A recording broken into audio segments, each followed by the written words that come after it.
to snatch an advantage, the chances are that you will be too late. On the other hand, to detach a flying column for the purpose involves the sacrifice of its baggage and stores. Thus, if you order your men to roll up their buff coats and make forced marches without halting day or night, covering double the usual distance at a stretch, doing 100 li in order to wrest an advantage, the leaders of all of your 3 divisions will fall into the hands of the enemy. The stronger men will be in front, the jaded ones will fall behind, and on this plan only 1/10 of your army will reach its destination. If you march 50 li in order to outmaneuver your enemy, you will lose the leader of your 1st division, and only half of your force will reach the goal. If you march 30 li with the same object, 2/3 of your army will arrive. We may take it then that an army without its baggage train is lost. Without provisions, it is lost. Without bases of supply, it is lost. We cannot enter into alliances until we are acquainted with the designs of our neighbours. We are not fit to lead an army on the march unless we are familiar with the face of the country, its mountains and forests, its pitfalls and precipices, its marshes and swamps. We shall be unable to turn natural advantage to account unless we make use of local guides. In war, practice dissimulation, and you will succeed. Whether to concentrate or to divide your troops must be decided by circumstances. Let your rapidity be that of the wind, your compactness that of the forest. In raiding and plundering be like fire, is immovability like a mountain. Let your plans be dark and penetrable as night, and when you move, fall like a thunderbolt. When you plunder a countryside, let the spoil be divided amongst your men. When you capture a new territory, cut it up into allotments for the benefit of the soldiery. Ponder and deliberate before you make a move. He will conquer who has learnt the artifice of deviation. Such is the art of manoeuvring. The Book of Army Management says, on the field of battle, the spoken word does not carry far enough, hence the institution of gongs and drums. Nor can ordinary objects be seen clearly enough, hence the institution of banners and flags.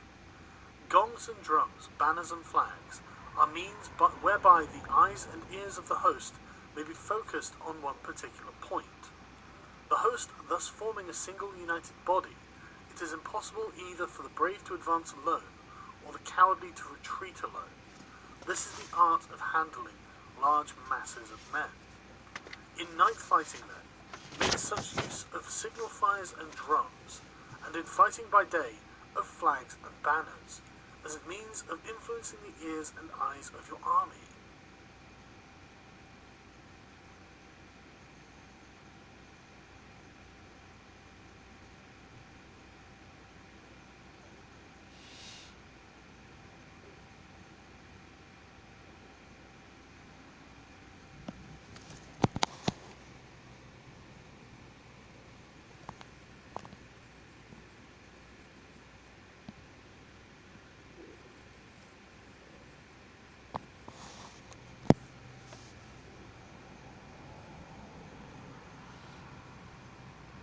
A whole army may be robbed of its spirit.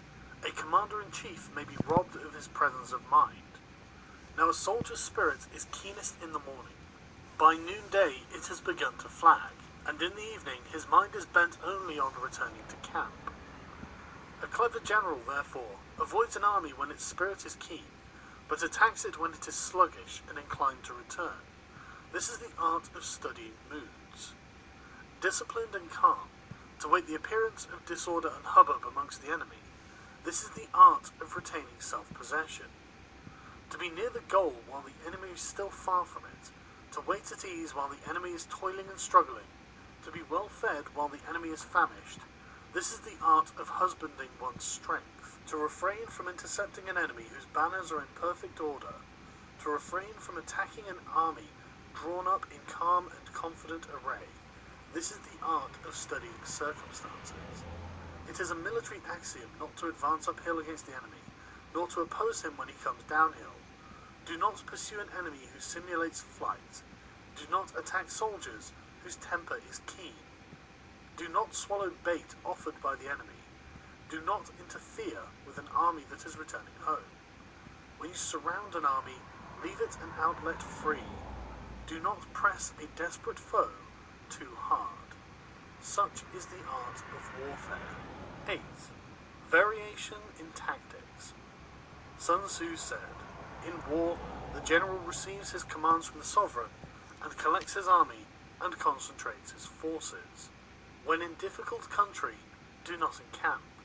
In country where high roads intersect, join hands with your allies.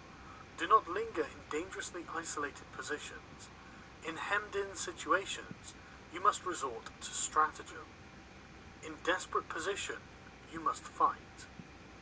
There are roads which must not be followed, armies which must not be attacked, towns which must be besieged, positions which must not be contested, commands of the sovereign which must not be obeyed.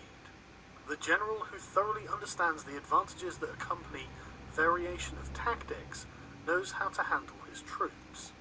The general who does not understand these may well be acquainted with the configuration of the country, yet he will not be able to turn his knowledge to practical account. So, the student of war who is unversed in the art of war, of varying his plans, even though he be acquainted with the 5 advantages, will fail to make best use of his men. Hence, in the wise leader's plans, considerations of advantage and of disadvantage will be blended together. If our expectation of advantage be tempered in this way, we may succeed in accomplishing the essential part of our schemes. If, on the other hand, in the midst of difficulties we are always ready to seize an advantage, we may extricate ourselves from misfortune. Reduce the hostile chiefs by inflicting damage on them, and make trouble for them, and keep them constantly engaged. Hold out specious allurements, and make them rush to any given point. The art of war teaches us to rely not on the likelihood of the enemy's not coming, but on our own readiness to receive him, not on the chance of his not attacking, but rather on the fact that we have made our position unassailable. There are 5 dangerous faults which may affect a general. 1. Recklessness, which leads to destruction. 2. Cowardice, which leads to capture. 3. A hasty temper, which can be provoked by insults. 4. A delicacy of honor, which is sensitive to shame. 5. Over-solicitude for his men, which exposes him to worry and trouble. These are the 5 besetting sins of a general, ruinous to the conduct of war. When an army is overthrown and its leader slain, the cause will surely be found amongst these 5 dangerous faults. Let them be a subject of meditation. 9. The army on the march. Sun Tzu said, "We come now to the question of camping, observing the signs of the enemy. Pass quickly over mountains and keep in the neighborhood of valleys. Camp in high places, facing the sun. Do not climb heights in order to fight. So much for mountain warfare. After crossing a river, you should get far away from it. When an invading force crosses the river on its onward march, do not advance to meet it midstream. It will be best to let half the army get across, and then deliver your attack. If you are anxious to fight, you should not go to meet the invader near a river which he has to cross. Moor your craft higher up than the enemy, and facing the sun. Do not move upstream to meet the enemy. So much for river warfare. In crossing salt marshes, your sole concern should be to get over them quickly, without any delay. If forced to fight in a salt marsh, you should have water and grass near you, and your back to a clump of trees. So much for operations in salt marshes. In dry, level country, take up an easily accessible position with rising ground to your right and on your rear, so that the danger may be in front and safety lie behind. So much for campaigning in flat country. These are the 4 useful branches of military knowledge which enabled the Yellow Emperor to vanquish 4 several sovereigns. All armies prefer high ground to low, and sunny places to dark.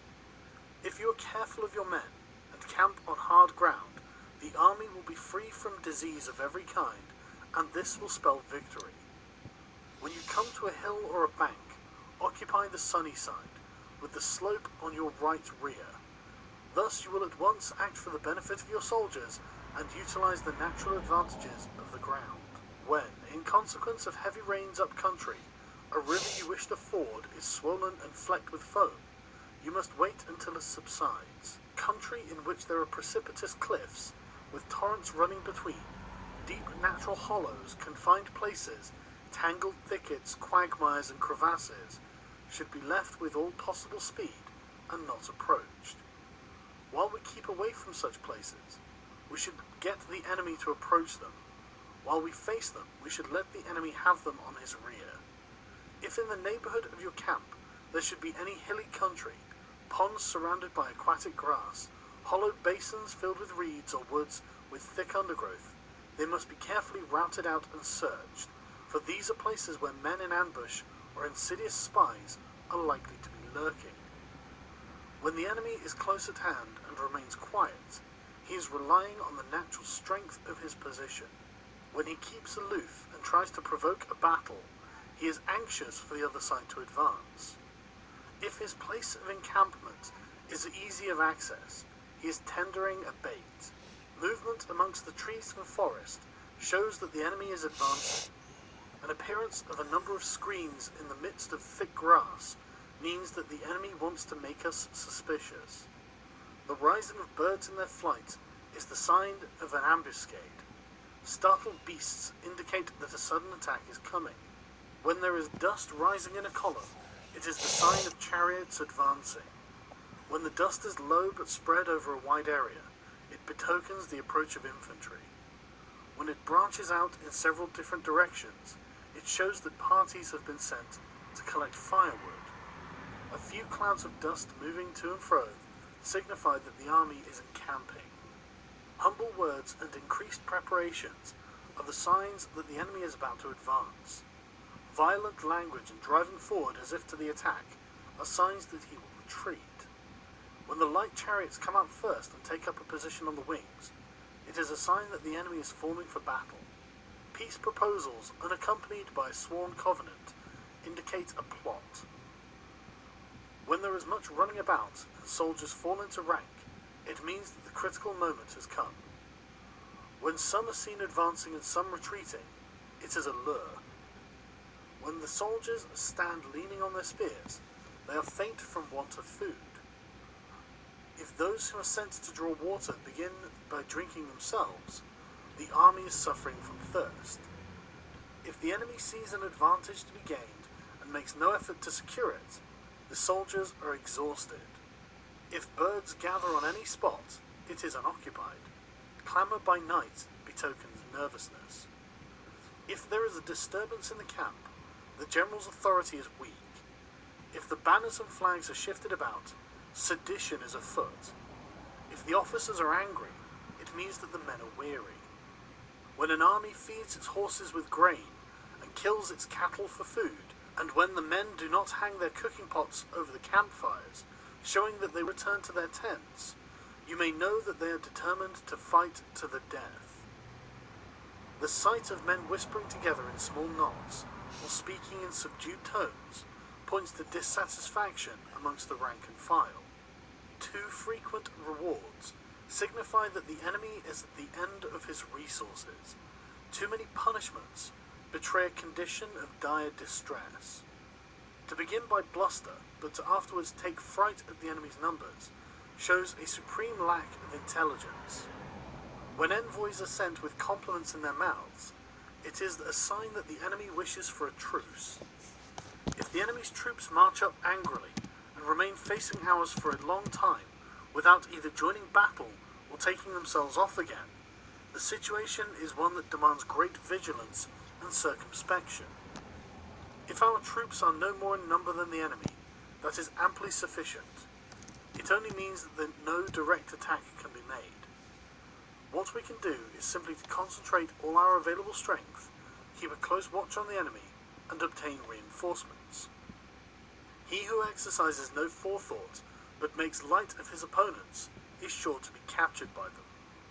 If soldiers are punished before they have grown attached to you, they will not prove submissive, and unless submissive, then will be practically useless. If, when the soldiers have become attached to you, punishments are not enforced, they will still be useless. Therefore, soldiers must be treated in the first instance with humanity, but kept under control by means of iron discipline. This is a certain road to victory. If in training soldiers' commands are habitually enforced, the army will be well disciplined. If not, its discipline will be bad. If a general shows confidence in his men, but always insists on his orders being obeyed, the gain will be mutual. 10. Terrain. Sun Tzu said, "We may distinguish 6 kinds of terrain, to wit, 1. Accessible ground, 2. Entangling ground, 3. Temporizing ground, 4. Narrow passes, 5. Precipitous heights, 6. Positions at great distance from the enemy. Ground which can be freely traversed by both sides is called accessible. With regard to ground of this nature, be before the enemy in occupying the raised and sunny spots, and carefully guard your line of supplies. Then you will be able to fight with advantage. Ground which can be abandoned but is hard to reoccupy is called entangling. From a position of this sort, if the enemy is unprepared, you may sally forth and defeat him, but if the enemy is prepared for your coming, and you fail to defeat him, then return being impossible, disaster will ensue. When the position is such that neither side will gain by making the first move, it is called temporizing ground. In a position of this sort, even though the enemy should offer us an attractive bait, it will be advisable not to stir forth, but rather to retreat, thus enticing the enemy in his turn. Then, when part of his army has come out, we may deliver our attack with advantage. With regard to narrow passes, if you can occupy them first, let them be strongly garrisoned and await the advent of the enemy. Should the army forestall you in occupying a pass, do not go after him if the pass is fully garrisoned, but only if it is weakly garrisoned. With regard to precipitous heights, if you are beforehand with your adversary, you should occupy the raised and sunny spots and wait for him to come up. If the enemy has occupied them before you, do not follow him, but retreat and try to entice him away. If you are situated at a great distance from the enemy, and the strength of the two armies is equal, it is not easy to provoke a battle, and the fighting will be to your disadvantage. These are the 6 principles connected with the earth. The general who has attained a responsible post must be careful to study them. Now an army is exposed to 6 several calamities, not arising from natural causes, but from the faults from which the general is responsible. These are 1. Flight, 2. Insubordination, 3. Collapse, 4. Ruin, 5. Disorganization, and 6. Rout. Other conditions being equal, if one force is hurled against another 10 times its size, the result will be the flight of the former. When the common soldiers are too strong and their officers too weak, the result is insubordination. When the officers are too strong and the common soldiers too weak, the result is collapse. When the higher officers are angry and insubordinate, and on meeting the enemy give battle on their own account from a feeling of resentment, before the commander-in-chief can tell whether or no he is in a position to fight, the result is ruin. When the general is weak and without authority, when his orders are not clear and distinct, when there are no fixed duties assigned to officers and men, and the ranks are formed in a slovenly and haphazard manner, the result is utter disorganization. When a general, unable to estimate the enemy's strength, allows an inferior force to engage a larger one, or hurls a weak detachment against a powerful one, and neglects to place picked soldiers in the front rank,